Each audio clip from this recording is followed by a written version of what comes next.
Hi, this is Magda from Interior Exterior. I recently started my internship and Karolina is my boss. Now, Tish runs a finishing and renovation company called Pink Helmet, and she agreed to take me on as an apprentice. So today we're going to talk about what it's like to be a woman in the renovation industry.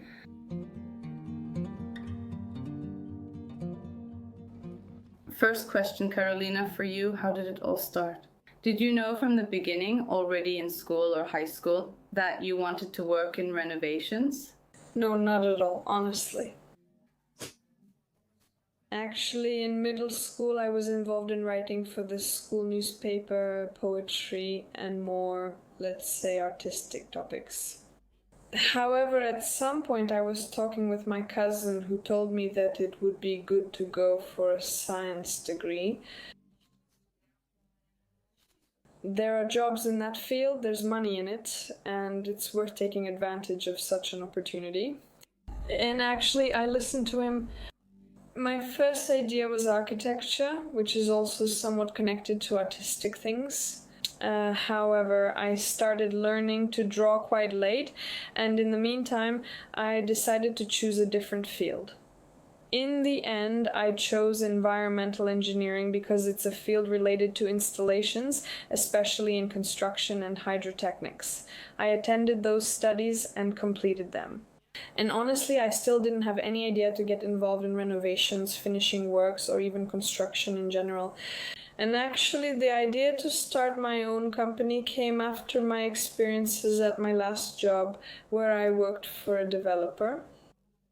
And there, I really learned a lot about construction itself, about standards, examples, legal regulations, and everything that relates to this field.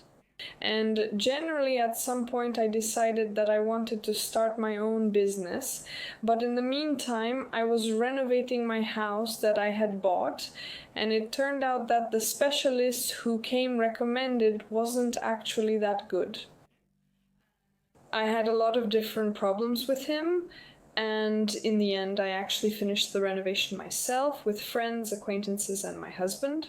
So at that point, I was really learning everything from scratch. Before that, even things like, plastering, I knew absolutely nothing about it at all.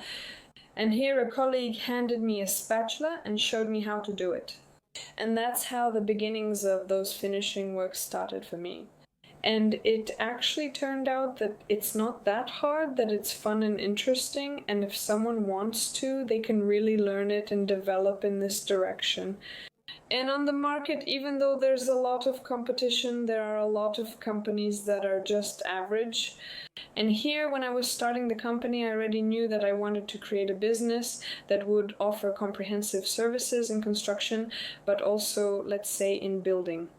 So not only technical inspections and engineering aspects, but also later finishing works, terraces, and all other elements. And here I met my business partner, with whom I later started a company that deals with renovation and finishing works.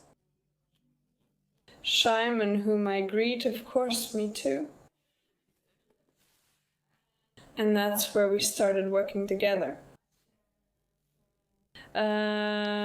Of course, we also cooperate with a large number of subcontractors from various industries who are generally very good specialists on the market and who wouldn't necessarily reach an individual client, because these are people who, for example, work on large construction sites and whom I had contact with while working for a developer. So in a way, I also use my connections with these people to later be able to offer their services to clients at a very high level.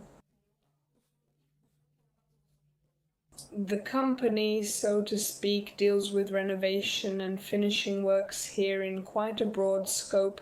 However, apart from the Pink Helmet company, there is also a firm that deals with engineering matters, meaning technical inspections of premises, energy certificates, inspections, and thermal imaging camera tests. And in fact, all of this is connected.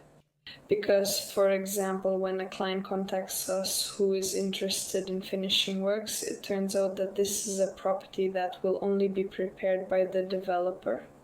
At this stage, I already offer services such as the inspection of the property, or even earlier, advice regarding arrangement changes during the construction phase of the building.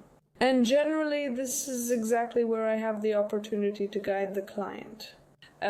From this moment on, I can check the technical condition, which has a significant impact on the finishing work that can be done later, as well as on the amount the client will eventually have to pay for the finishing work.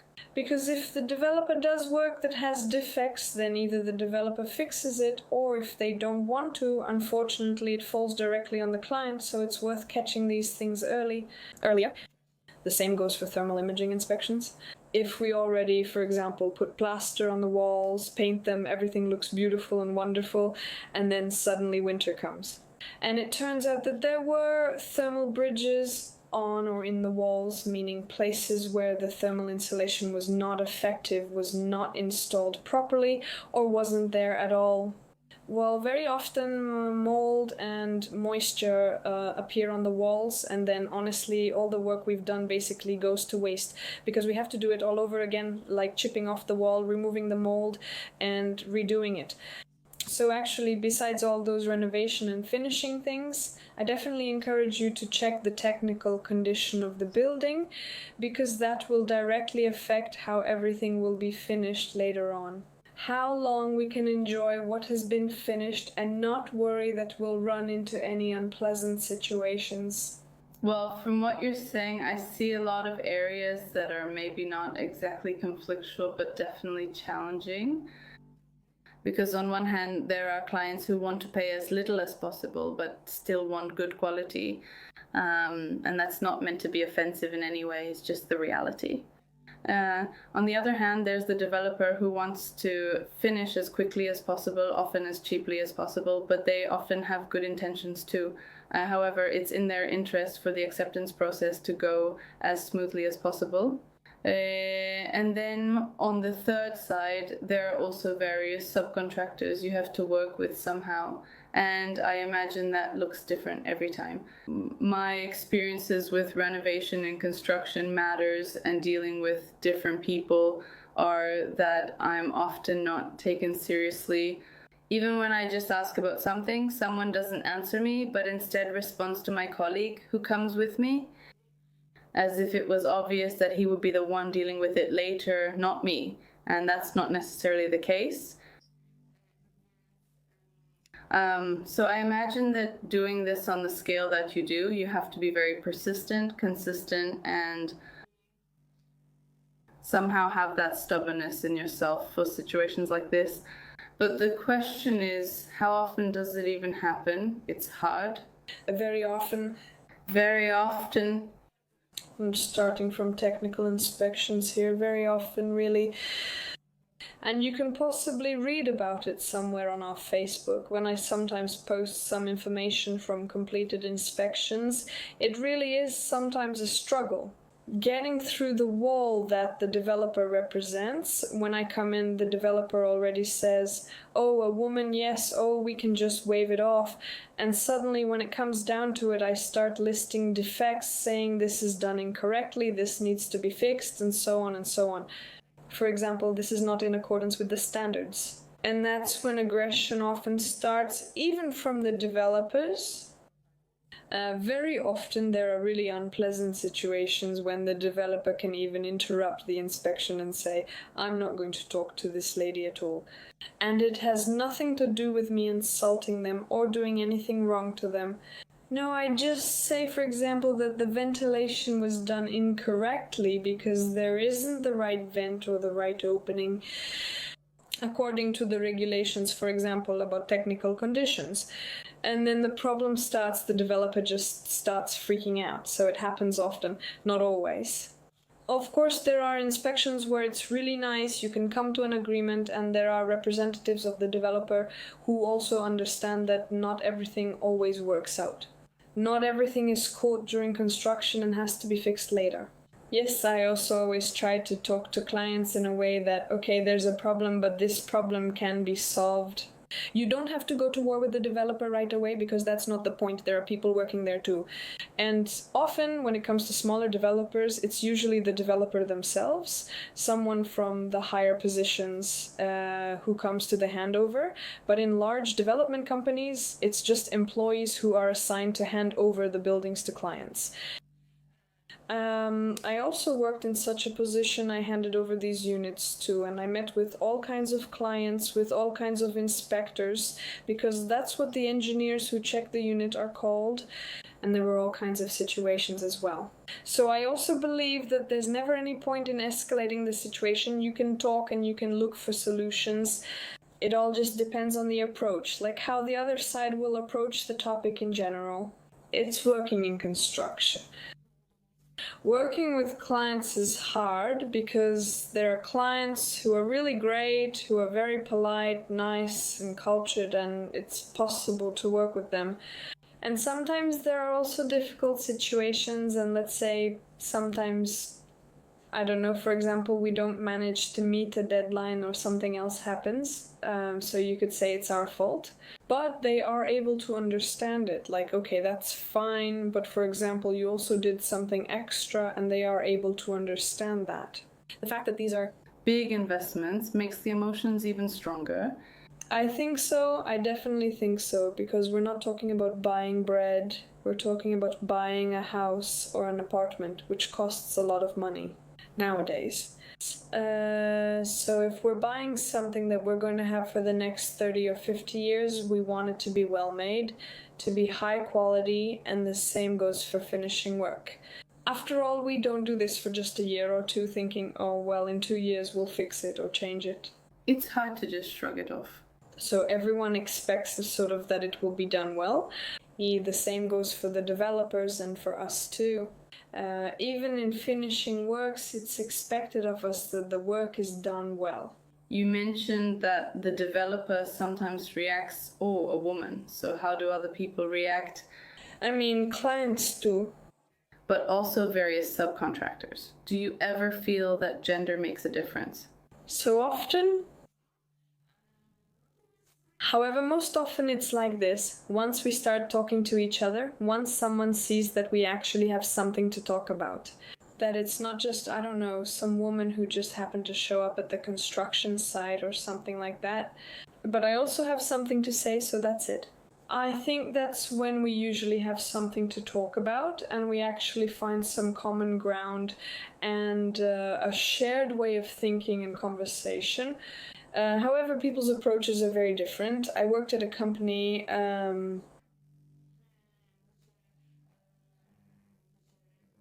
where the director, for example, didn't want to hire women for construction simply because he was afraid. Exactly. First of all, situations where women will be somehow persecuted, I don't know if that's too strong a word, but treated worse than men.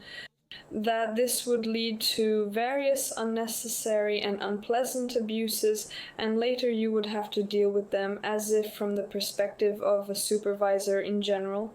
What an absurdity, that in trying to avoid treating women badly from the start, you end up treating women badly by limiting certain opportunities for them. That's how it goes. That's how it goes, it happens. Some people kind of, to avoid the problem, just don't create the problem. And that's it, period. It's a bit like let's ban women from going to parties so that nothing happens to them there, right? Wow.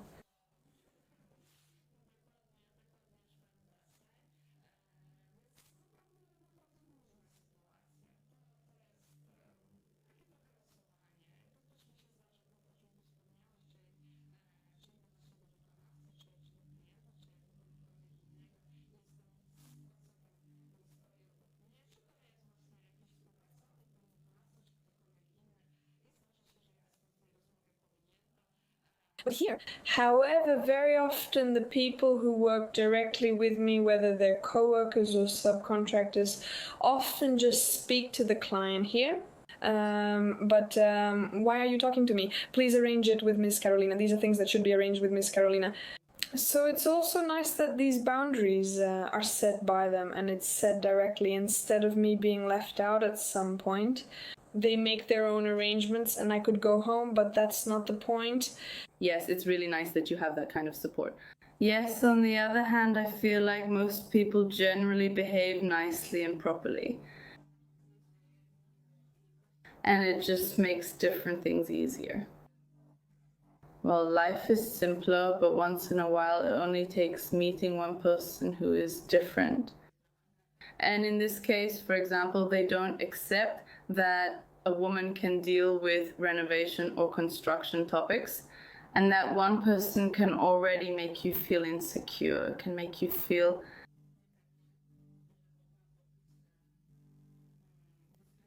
being discriminated against limits your potential. And sometimes people argue, like, what's the problem? After all, most people have a normal attitude, don't they? Here, I believe that treating everyone equally is what's normal, but that minority still ruins that impression. Here we're entering, as it were, two zones. First, there's my internal zone, so to speak. So how much I allow someone from the outside to influence how I feel inside. It varies. Let's be honest, I try not to take everything someone says personally, because I realize that people say different things and it's not necessarily true. These are manipulations. Sometimes they're, things like that. Well, also manipulations, but in a way that someone wants to feel better about themselves. They're just not really different people. I try to listen to authorities above all. If my authority tells me that something is wrong, that I did something wrong, for example, or anything like that, then I try to take it to heart as much as possible and try to change it. But when it comes to people from the outside, like I said, it usually goes through a filter. And I think that's how it should be, because if you took everything personally, I think you know best doing what you do. There are definitely different comments about it, so if you took it personally, you just wouldn't do it because you can't mentally handle constant criticism. No, I rather feel that people sometimes see the same things in completely different ways. That in the context of my work, I get comments saying how wonderful my voice is, that it's pleasant to listen to, that it's calming, and also comments saying that it's impossible to listen to because my voice is so irritating, and it's just terrible that I shouldn't even speak at all. So these aren't balanced opinions, they're just two extremes. No, and what's the truth? Well, the truth is somewhere in the middle. I think it's in the middle. You can never please everyone. I also know that I won't be a good fit for every client, subcontractor, or anyone else. My approach, my principles, and so on. So I realized that I just won't find common ground with everyone to be able to work together. However, there are people, and that's why I run a company and why this company exists, who want to work together, who see some added value in what I do or what the company does. So I think that's very important. And do you know many other women in the industry? A lot. No, I wouldn't say a lot. No, especially when it comes to construction itself. And women who did, let's say, what I do, so for example, previously worked for a developer, handled apartment handovers, or worked on construction sites and so on. So honestly, I know a few women here and there who do this kind of work and who are doing very well at what they do. However, I definitely know a lot of interior architects, or rather maybe not architects, but interior designers, and there are actually a lot of women in this field. However, I have the impression that there are a lot of interior designers who focus more on aesthetics than on functionality and technical aspects. And despite everything, there really aren't enough people who focus on functional and technical aspects. I am speaking now as a contractor who later receives the project and has to execute it, and suddenly it turns out that, well, it just doesn't work. Actually, I can share an interesting story. Recently, I came across a project where there was a large wall, and right in the middle of it, a large format panel was supposed to be glued on. That's a lot of kilograms that are supposed to be glued right in the middle of the wall. Plus, there's also a television in a cabinet. When I saw that, I thought, gosh, did anyone even calculate if that wall would hold up? No, nowadays walls aren't brick walls. They're often some kind of blocks, whether it's aerated concrete, silicate, or something else, which simply might not withstand the stress, might not be able to hold the forces that will later act on that wall. So definitely, yes, that's true. The functional and technical aspect is very important, but unfortunately it's often overlooked in interior design projects. I also feel that sometimes a designer may not even have a way to obtain such information. Some projects are done remotely, the designer simply gets a floor plan, dimensions, and somehow has to work with that. It varies, right? So I really think that communication between different contractors is key. The worst is when they're not working at the same time, and then it's a bit difficult to get in touch with each other. Well, that's because it's rare for the designer to supervise the whole time, since it's expensive and there are just very few clients like that. Yes, to make it perfect, because then everything could be coordinated nicely. Could you share some tips for other women?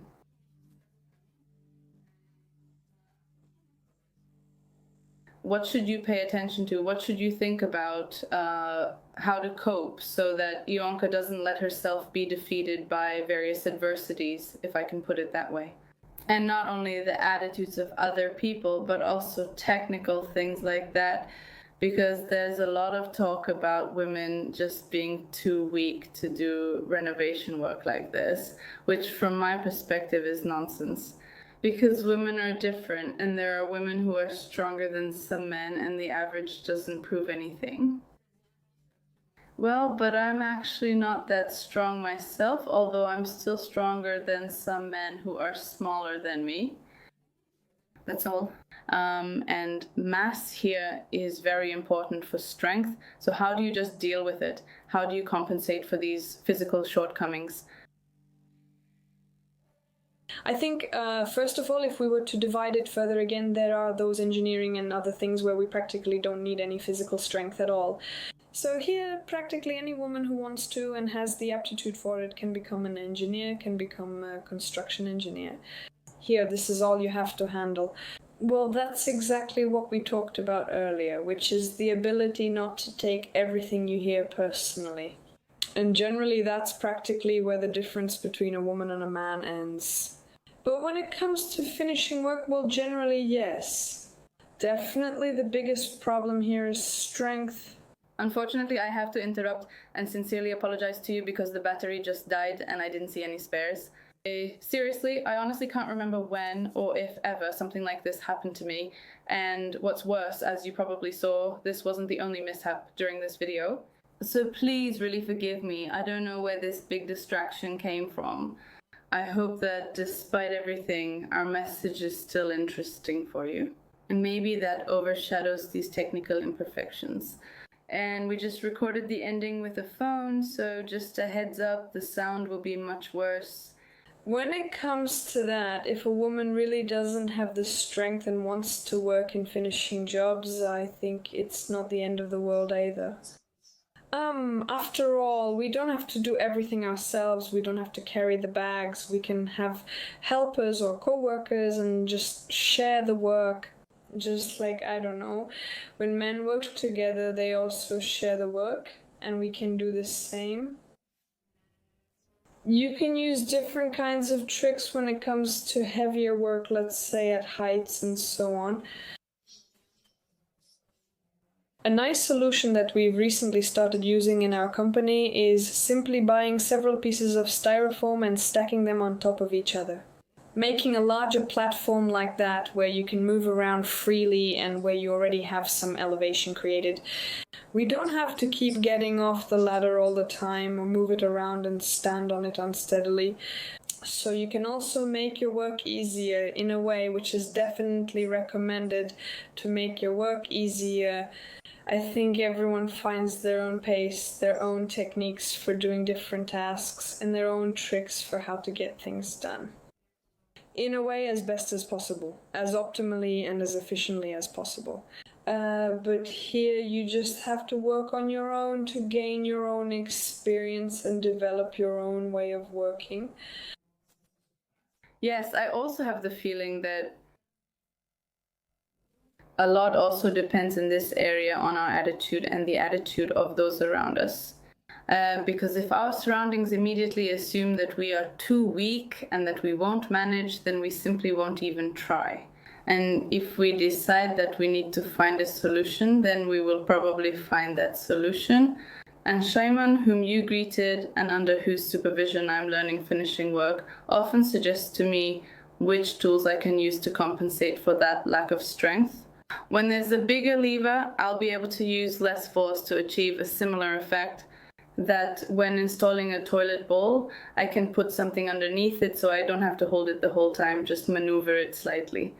And these kinds of tips are really useful and helpful. They're a way to solve problems, not just an excuse to avoid actually trying something else. We'll add it later.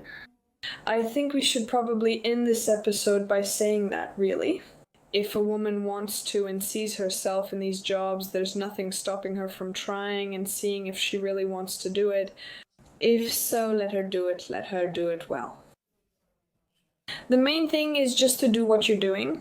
First of all, it's about getting some joy out of it, but secondly, it's about doing it well so that the other side, whether it's a client or anyone else, is satisfied with it. That's right. So I'm keeping my fingers crossed for your efforts. Let me know in the comments if you have experience with finishing work and how you handle it. Do you like it or not? And have you ever experienced someone clipping your wings? I hope not, and that future generations will experience this less and less. So I'm waiting for your thumbs up and comments. I encourage you to subscribe to the channel, and I hope that we'll meet with Karolina again. Thank you very much as well. See you, bye.